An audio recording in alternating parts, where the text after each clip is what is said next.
જય સ્વામિનારાયણ. ધોરણ 7 વિષય વિજ્ઞાન, પાઠ 12 વનસ્પતિમાં પ્રજનન. એમાં ભાગ પહેલો. તો વિદ્યાર્થી મિત્રો, આપણે 2 પાઠ આગળ ભણી ગયા, 10મો અને 11મો બીજા સત્રમાં. આ 10 અને 11મા પાઠનું જે હોમવર્ક છે, બરાબર, એ તમને જવાબો સહિત સ્વાધ્યાય પોથીના જે જવાબો છે એ લખીને પછી તમને PDF ફાઇલમાં મોકલવામાં આવશે, બરાબર. એટલે એ જે હોમવર્ક છે એ પાકી નોટમાં તમારે લખવાનું છે. હવે વનસ્પતિમાં પ્રજનન. તો અગાઉ તમે ભણી ગયા પ્રજનન એટલે શું. તો પ્રજનનની વ્યાખ્યા: પિતૃમાંથી નવા સજીવો ઉત્પન્ન થવાની જે ક્રિયા છે એને પ્રજનન કહેવાય. પ્રજનનની ક્રિયા વનસ્પતિમાં પણ થાય અને પ્રાણીઓમાં પણ થાય. કે આપણે ત્યાં અત્યારે કૂતરી વહેલી તમને જોવા મળતી હશે, તો કૂતરીના જે ગલુડિયા હોય એ પ્રજનનની ક્રિયાથી ઉત્પન્ન થયેલા છે. તો આ રીતે એ પ્રાણીનું પ્રજનન કહેવાય. વનસ્પતિના પ્રજનનની વાત કરીએ તો વનસ્પતિમાં પ્રજનન ઘણી બધી રીતે થાય છે, બરાબર. એ વિશે અત્યારે આપણે આ પાઠમાં આગળ આપણે ભણવાનું છે કે દરેક વનસ્પતિમાં પ્રજનન અલગ અલગ હોય છે. અહીં ટોટલ 2 ભાગ પડે છે, બરાબર. તો વનસ્પતિમાં પ્રજનન કઈ રીતે થાય?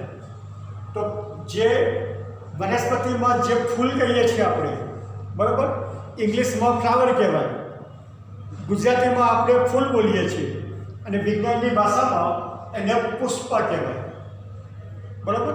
તો આ જે પુષ્પ છે એ પુષ્પ પ્રજનનનું કાર્ય કરે છે. એટલે મોટાભાગની વનસ્પતિમાં જે પ્રજનનનું કાર્ય હોય એ પુષ્પ દ્વારા થતું હોય, બરાબર.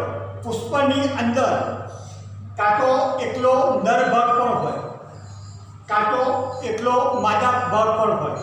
ગઈ સાહેબ તમે ભણી ગયા, નર ભાગ એટલે પુંકેસર અને માદા ભાગ એટલે સ્ત્રી કેસર.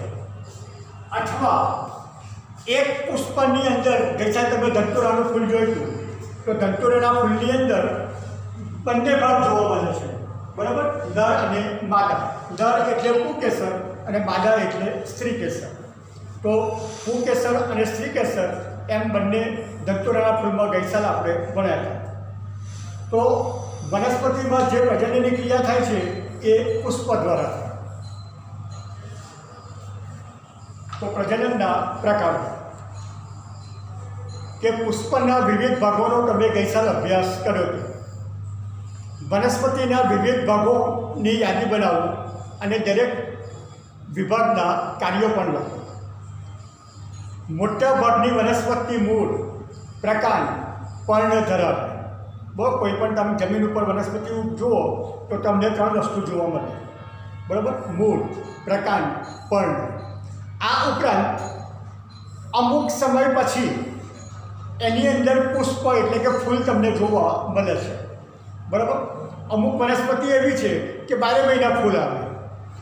અમુક વનસ્પતિ એવી છે કે એની અંદર સિઝનમાં જ વર્ષમાં એક જ વખત ફૂલ આવે છે. જેમ કે આપણે આબો, બરાબર, એ આબો અત્યારે વસંત ઋતુ હવે ચાલુ થઈ, જેમ જેમ ઠંડી વધતી જશે તેમ તેમ આંબાના વૃક્ષ ઉપર ફૂલ જોવા મળશે.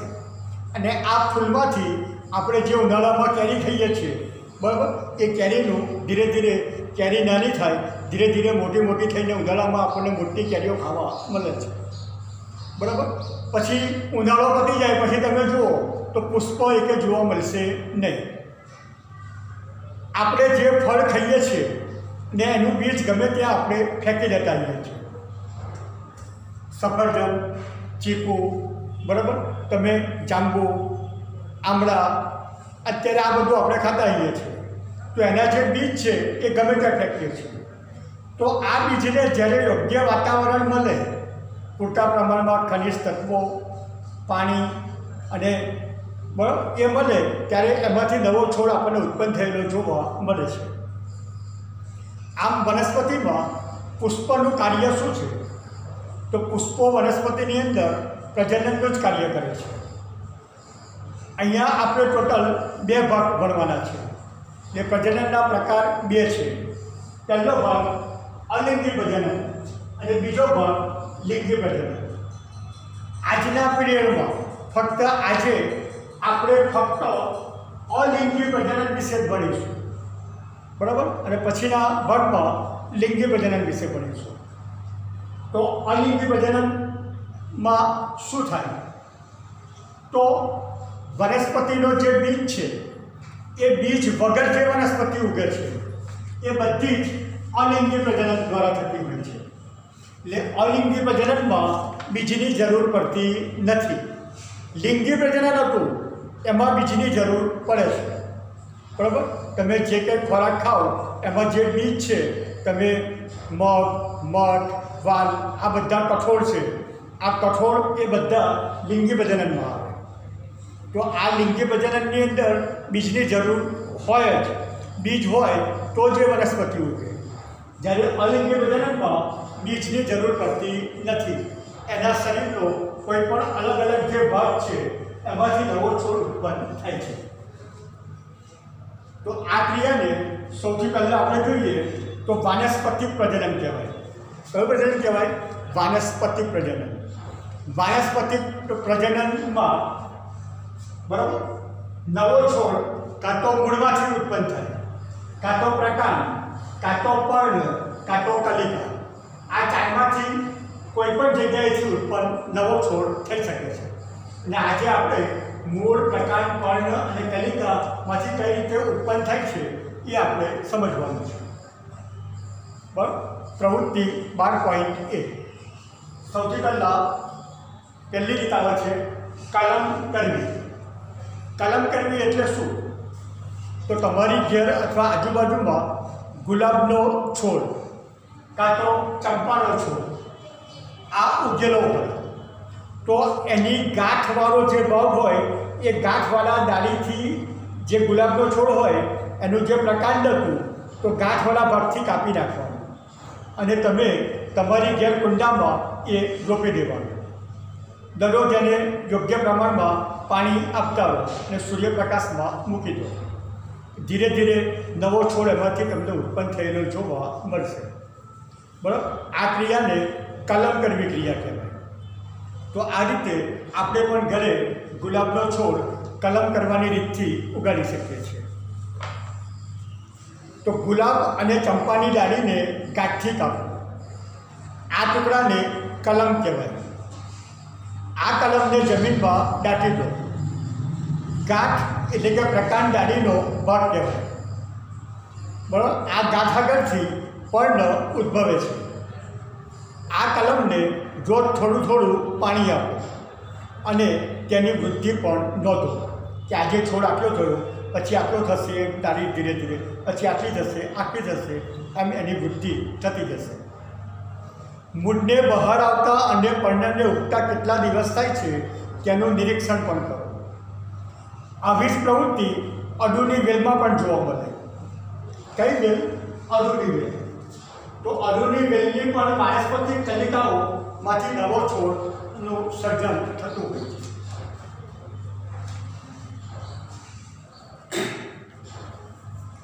હવે પુસ્તકમાં તમે આ આકૃતિ જોશો, બરાબર? એ ગુલાબનો છોડ છે. ગુલાબના છોડમાં આ જે ભાગ દેખાય છે એ ગાંઠ છે, બરાબર? અને અહીંયા આ ગાંઠની બાજુમાં કક્ષકલિકા હોય છે, ત્યાં પર્ણ ઉગે. તો આ જે ડાળી છે એ તમારે કાપીને આટલો ભાગ જમીનમાં રોપી લેવાનો, બરાબર? એટલે એમાંથી નવો ગુલાબનો છોડ વિકાસ પામશે. એટલે આ ક્રિયાને કલમ કરવી કહેવાય. તમે કલિકાઓને ફૂલમાં રૂપાંતરિત પણ જોઈ હશે. પુષ્પકલિકા ઉપરાંત કક્ષની અંદર પણ કલિકાઓ જોવા મળે છે. આ કલિકાને વાનસ્પતિક કલિકા કહેવાય. કલિકા એ એકદમ ટૂંકું શું કહેવાય? પ્રકાંડનો એક ભાગ છે જે અપરિપક્વ આચ્છાદિત પર્ણો ધરાવે છે. આમ વાનસ્પતિક કલિકાઓ પણ નવા છોડનું સર્જન કરે છે. હવે બીજી એક રીત જોઈએ બટાકામાં. બરાબર, તો તમે ઘેર બટાકા તમારા ઘેર હોય જ છે, તો બટાકાની ઉપર તમે ઘણી વખત સફેદ ગાંઠ જેવો ભાગ જોવા મળશે. સફેદ ભાગ બટાકામાં ઉપસી આવેલો હશે. જોયો છે ને? ના જોયો તો બટાકો 15-20 દિવસ રાખી મૂકો, તેની ઉપર સફેદ ભાગ તમને જોવા મળશે. એ સફેદ ભાગને આંખ કહેવાય. શું કહેવાય? આંખ. તો આવી એક બટાકા ઉપર 5-6 આવા સફેદ ભાગ તમને જોવા મળે, તો ચપ્પા વડે આંખ કપાઈ ન જાય એ રીતે આમ ધીમે રહીને કાપી નાખવાનું. એટલે કે બટાકું છે તો જે સફેદ ભાગ છે ને એનો આટલો ભાગ ચપ્પાથી કાપજો અને એ ભાગ આખો જમીનની અંદર રોપી દેવાનો. તો એમાંથી બટાકાનો નવો છોડ તૈયાર થશે. તો આ રીતે બટાકા જે છે એ બટાકામાં પણ આપણે આગ દ્વારા, બરાબર, અથવા આખું બટાકું આ રીતે જમીનમાં રોપી દો તો પણ ચાલે. બરાબર, કુંડામાં કરવા હોય તો એટલો ભાગ કાપીને કુંડામાં મૂકી દેવાનો એટલે બટાકાનો છોડ તૈયાર થઈ જાય. અને જગ્યા વધારે હોય ઘરની આગળ તો આખો બટાકો આ રીતે જમીનની અંદર દાટી દો, તો એમાંથી ધીરે ધીરે એને રોજ પાણી આપતા જાઓ તો એમાંથી નવો છોડ ઉત્પન્ન થયેલો જોવા મળશે. એટલે બટાકામાં જે ઉપલો ભાગ આંખ છે એ આંખ એ એનો પ્રજનન ભાગ કહેવાય, એ કલિકા કહેવાય. તો એક તાજો બટાકો લો, તેના પર, બરાબર, એક તમને સફેદ ભાગ જોવા મળે એ આંખ કહેવાય. બટાટાના થોડા ટુકડા લો, જેમાં દરેકમાં આંખ હોય એ જમીનમાં દાટી દો. દરરોજ તેઓને પાણી આપો અને તેમાં થયેલો વિકાસ જુઓ તો આખો નવો એક છોડ તૈયાર થયેલો જોવા મળશે.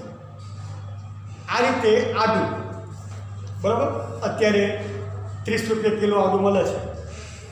તો આ જે આદુનો ભાગ છે એ આદુ પણ તમે, બરાબર, લીલી હળદર પણ મળે છે. બરાબર, તો આદુને લીલી હળદર આપણે ઘરે પણ ઉગાડી શકાય. તો આખું જે આદુનો ગાંઠવાળો જે ભાગ દેખાય છે જ્યાં એ ગાંઠવાળો ભાગ જમીનમાં નાખી દેવાનો. એ ગાંઠવાળો ભાગ આદુ અને હળદરમાં નાખશો તો એમાંથી પણ નવો છોડ ઉત્પન્ન થયેલો જોવા મળશે. ને એના જે મૂળ છે એ મૂળ જમીનમાં અંદરના ભાગમાં જશે ને અહીંયા નવો છોડ ઉત્પન્ન થશે.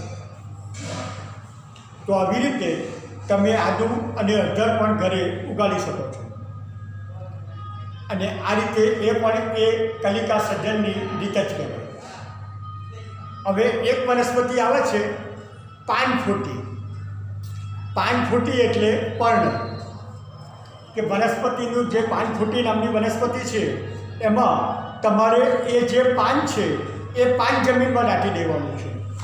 બરાબર, અને તમે જે પાન જમીનમાં દાટી દેશો તો તમને આ પ્રમાણે કલિકાઓ ઉત્પન્ન થયેલી જોવા મળશે. નવાથી નવા છોડ પણ ઉત્પન્ન થયેલા દેખાશે. તો આ રીતે પાનફૂટીમાં પર્ણ દ્વારા પ્રજનનની ક્રિયા થતી હોય છે. પર્ણ ભીની જમીન પર પડે તો કલિકા નવા છોડનું નિર્માણ પણ કરે છે. કેટલીક વનસ્પતિઓમાં મૂળ પણ નવો છોડ ઉત્પન્ન કરે છે. બરાબર, એટલે આપણે પ્રકાંડ ભણ્યા, પછી પાનફૂટીમાં પર્ણ જોયું. હવે આવે છે મૂળ. હવે મૂળ માટે બે વનસ્પતિ યાદ રાખજો, શક્કરિયા અને બીજી વનસ્પતિ ડહાલની. બહુ અત્યારે શક્કરિયા મળે જ છે. એ શક્કરિયુંના નીચેના ભાગ તમે જોશો તો ઝીણા ઝીણા મૂળ હશે. એ જે આખું શક્કરિયું કાપીને એ મૂળવાળો ભાગ જમીનમાં દાટી દેવાનો, તો એમાંથી પણ નવી વનસ્પતિ ઉગેલી જોવા મળે.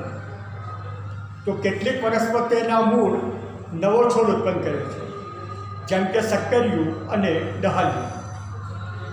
પછી થોર. ગામડામાં તમે જાઓ તો ચારે બાજુ ખેતરમાં વાડ કરેલી હોય ત્યાં આવા થોર લગાવેલા હોય છે. અને આપણા ઘરે ફાફડા થોર ઉગાડી શકાય છે.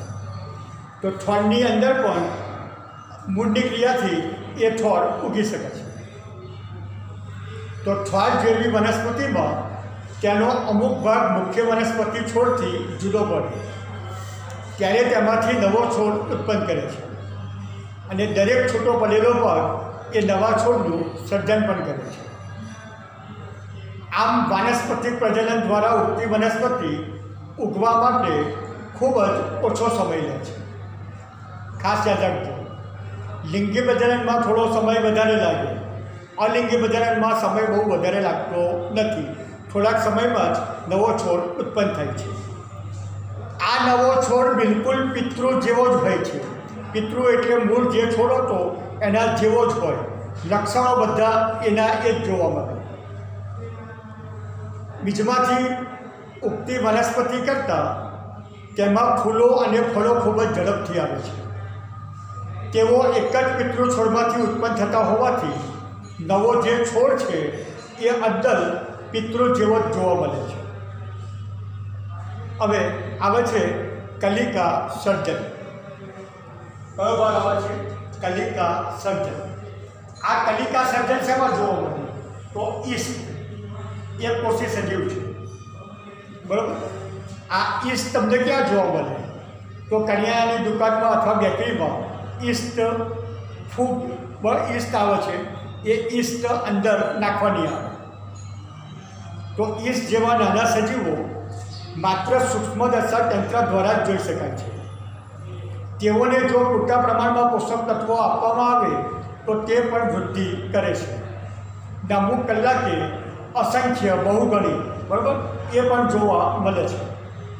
ઈસ્ટ એ પણ એક કોષી સજીવ છે. ઈસ્ટ કાં તો ઈસ્ટનો પાવડર બંને બજારમાં તૈયાર મળે છે. એ બેકરી કે કેમિસ્ટની દુકાનમાંથી મળે છે. એમાં ફક્ત એક જ ચમચી લેવાનું, બરાબર. એક ચમચી પાણી ભરેલા વાસણમાં મૂકી દેવાનું. એની અંદર થોડી ખાંડ નાખવાની અને એ ખાંડ ઓગાળી નાખવાની. ખાંડ એટલા માટે નાખવાની હતી કે ઈસ્ટને એમાંથી પોષક દ્રવ્યો મળી રહે. એટલે એક ચમચી ખાંડ લો, તેને હલાવીને દ્રવ્ય કરો, તેને ઓરડાની ઊભાની જગ્યા પર મૂકી દો અને 1 કલાક પછી કાચની સ્લાઇડ ઉપર એક ટીપું મૂકો અને સૂક્ષ્મદર્શક યંત્રમાં એનું અવલોકન કરો. તો સૂક્ષ્મદર્શક યંત્રમાં અવલોકન કરશો તો તમને આ પ્રમાણે ઈસ્ટનો જે ભાગ છે એ આવો કોષ દેખાશે. હવે અહીંયા તમે જુઓ કે કલિકા સર્જન થાય છે કે આ ઈસ્ટનો જે કોષ થતો એના ઉપલા ભાગમાંથી ધીરે ધીરે આવી કલિકા ઉત્પન્ન થશે. આ કલિકા વૃદ્ધિ કરશે અને એમાંથી પાછો આવો ભાગ નવી કલિકા ઉત્પન્ન થશે અને એમાંથી આ જે બધા કોષો દેખાય છે એ બાળ ઈસ્ટ કહેવાય. એટલે કે એના બાળ, આ પિતૃ હતો, આ બાળ કહેવાય. આવા અનેક કોષો તમને એની અંદર જોવા મળે. તો આ બધી જે કલિકાઓ છે એ બધી જ ઈસ્ટ છે. તો ઈસ્ટના કોષમાંથી એક નાનું બલ્બ જેવું પ્રલંબન જોવા મળે, જેને આપણે કલિકા કહીએ છીએ. એટલે આ ભાગને કલિકા કહેવાય. કલિકા ધીરે ધીરે વિકાસ પામે અને પિતૃકોષમાંથી એ અલગ થઈ જાય અને નવો એક કોષ વિકાસ પામે છે.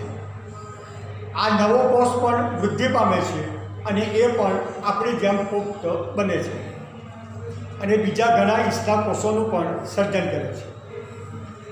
અમુક ઈસ્ટની અંદર આવી એક સાંકળ જોવા મળે, બરાબર. એટલે કે કલિકાઓની એકબીજા સાથે જોડાયેલી સાંકળ જોવા મળશે. તો આ બધી સાંકળોમાંથી પણ નવા બાળ ઈસ્ટ ઉત્પન્ન થાય છે.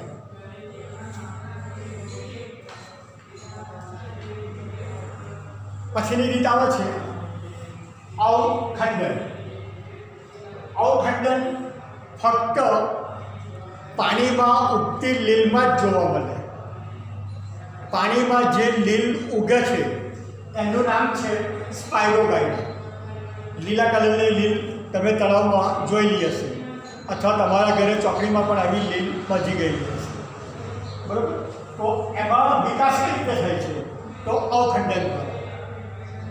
જે જગ્યાએ ભેજ હોય અને સૂર્યપ્રકાશ પૂરતા પ્રમાણમાં મળી રહેતો હોય તો અવખંડનની રીતે એમાંથી લીલ ઉત્પન્ન થતી હોય છે. લીલ તમે પાણીમાં જોશો, નદીમાં કે તળાવમાં, તો પહેલાં તળાવમાં નાની લીલ હોય, પછી ધીરે ધીરે ધીરે એ વૃદ્ધિ અને વિકાસ કરે અને એમાંથી બાળ સ્પાયરોગાઇડા બનતા જાય અને ધીરે ધીરે મોટા કદની લીલ બને છે. તો અવખંડનની રીત. તળાવ અથવા સ્થિર પાણીમાં લીલો ચીકણો તમને પદાર્થ જોવા મળે છે. પાણી અને પૂરતા પોષક તત્વો એમાં મળી રહે છે. લીલ ઉગે છે અને વિખંડન દ્વારા ખૂબ જ ઝડપથી બહુગુણિત થાય છે. એટલે પહેલાં લીલ આટલી હોય, ધીરે ધીરે વધીને આટલી મોટી લીલ થઈ જાય. લીલના તંતુઓ 2 કે તેથી વધુ ટુકડાઓમાં તૂટી જાય છે.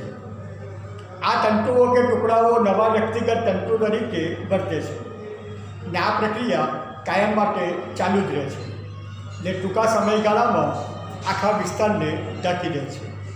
અમુક વખત તમે તળાવ જોયું હોય તો આખું તળાવ લીલું તમને જોવા મળે. બરાબર? એટલે કે ઘણા બધા આવા સ્પાયરો કાઢ્યા જે લીલ હતી એ લીલ આખું તળાવ પાણીથી ભરી દે છે. પછીની રીત આવે છે બીજાણુ સર્જન. બીજાણુ સર્જનનો પ્રયોગ તમે ઘરે કરી શકો છો કે સામાન્ય તમારી ઘેર ભાખરી કાં તો બ્રેડ લેવાની. ભાખરી કે બ્રેડ પર સહેજ ભીની કરીને એક જગ્યાએ મૂકી દો. 5-6 દિવસ પછી તમે જોજો કે એની ઉપર સફેદ કપાસના રૂના જે તાતણા હોય ને એવા તાતણા તમને એની ઉપર જોવા મળશે. બરાબર? આ તાતણા એ ફૂગ કહેવાય. શું કહેવાય? ફૂગ. અને આ જે ફૂગ છે ધીરે ધીરે 2-3 દિવસ પછી વધારે જવા દો તો એ ફૂગ વૃદ્ધિ અને વિકાસ કરશે અને આખી બ્રેડ કાં તો રોટલી ઉપર બધી જગ્યાએ જામી ગયેલી જોવા મળે છે. જ્યારે તમે બજારમાંથી બ્રેડ કે પાઉં લાવો, બરાબર, તો બ્રેડ અને પાઉંમાં એક્સપાયરી ડેટ જોવાની. બરાબર? તમે એક્સપાયરી ડેટની બ્રેડ કદાચ લઈ લીધી હોય તો બ્રેડનો થપ્પામાંથી વચ્ચેનો ભાગ જોશો ને તો લીલા કલરના ધબ્બા જોવા મળશે. બ્રેડ સફેદ કલરની હશે તો એ લીલા કલરનો જે ધબ્બો દેખાય છે એ ફૂગ કહેવાય. એટલે કે બરાબર, ફૂગ એની અંદર જોવા મળશે. એટલે એ બ્રેડ આપણે ખાઈ શકાય નહીં. એટલે બજારમાંથી જ્યારે પાઉં અને બ્રેડ લાવો ત્યારે એક્સપાયરી ડેટ ખાસ જોવાની. હવે કઈ રીતે થાય?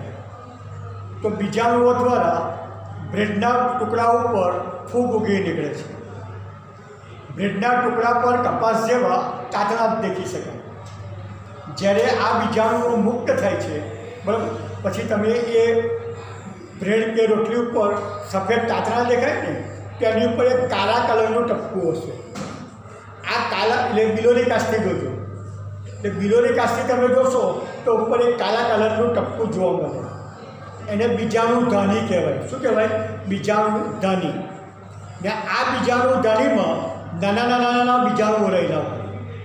આ બીજાણુ ધાની ફાટે એટલે એમાંથી નાના જે બીજાણુ હતા એ બ્રેડ ઉપર પથરાય છે અને પછી એમાંથી પાછા નવા બીજાણુઓ ઉત્પન્ન થાય. બરાબર? એટલે બ્રેડની ઉપર તમને આ રીતની બીજાણુ જોવા મળશે કે આ સફેદ કલરના કપાસ જેવા તાતણા એની ઉપર બીજાણુ ગણે. ને આ બીજાણુ ગણીઓ ફાટે એટલે એમાંથી બીજાણુઓ છૂટા પડે ને આખા બ્રેડ ઉપર પથરાઈ જાય. પછીનું આવે છે હંસરાજ વનસ્પતિ. કઈ વનસ્પતિ છે આ? હંસરાજ. બરાબર? હંસરાજ વનસ્પતિ કદાચ તમે જોઈ નહીં હોય, પણ જ્યાં નર્સરી ચાલતી હોય, બરાબર, એ નર્સરીવાળાને ત્યાં તમે જાઓ. નર્સરી એટલે ખબર છે ને પાછી કે જ્યાં વનસ્પતિના કુંડા જોવા, વનસ્પતિના છોડ નાના તૈયાર મળે છે ત્યાં. તો તે જગ્યાએ આ હંસરાજ વનસ્પતિ હોય છે.